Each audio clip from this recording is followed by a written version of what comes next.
Shooting through glass can ruin your photos, but now you can remove reflections with a single click in the latest version of Adobe Camera Raw. I'm simply going to select all these images, right-click, and open them into Adobe Camera Raw.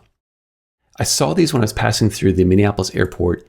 It's a collection of images called Birds with Hats by local artist Matt Decker, and I just thought they're really interesting, but the problem is they're in plastic wrap, which is reflective, and they're behind glass, and the glass itself is reflective. And this is kind of a common issue when you're out and about with your camera phone, where you have these reflections, and it just kind of ruins an otherwise interesting scene. I'm not saying this is necessarily the way I'd shoot art for print, but there's a lot of times when you have your phone out and about and you just get these reflections, you'd like to get rid of them.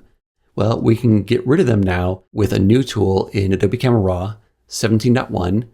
Under the Remove tab is this new option for distraction removal to remove reflections. I'm going to fix all of these at once by going and clicking, going down to the bottom, shift click, so all these are selected, and just click on this check now, so it'll go through and fix each of these images all at once.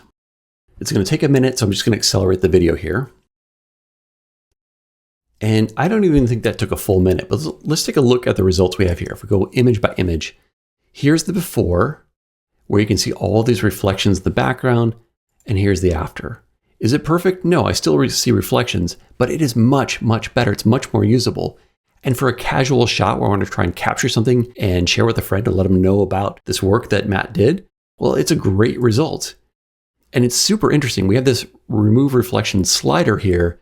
So at 100%, it's removing as much as possible. Watch what happens if I go down to 0. We get back to the original, right? So here's kind of the version with all this reflection.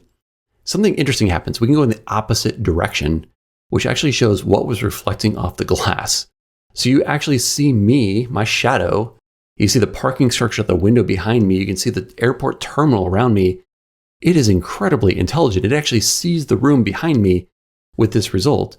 Obviously, this is not what I want, but this slider gives you a sense of how powerful it is, but also in some cases, this tool could get confused and it might show the reflection instead of the room. So if you see this, just slide in the other direction to get the result you want. But just look at how nicely that's cleaned things up. That's pretty distracting, and that's cleaned things up. Just really smooths out the blacks and hasn't quite dealt with the reflections of the plastic wrap, but I think that's an especially nasty problem. Let's see how it did on the rest of the images. On the second one, well, I think that's pretty incredible. The plastic wrap looks terrible here, and it's cleaned up pretty much everything. There's a little bit of residual artifact here and here, but overall, quite impressive. In this next one, we can see that, again, very, very impressive results.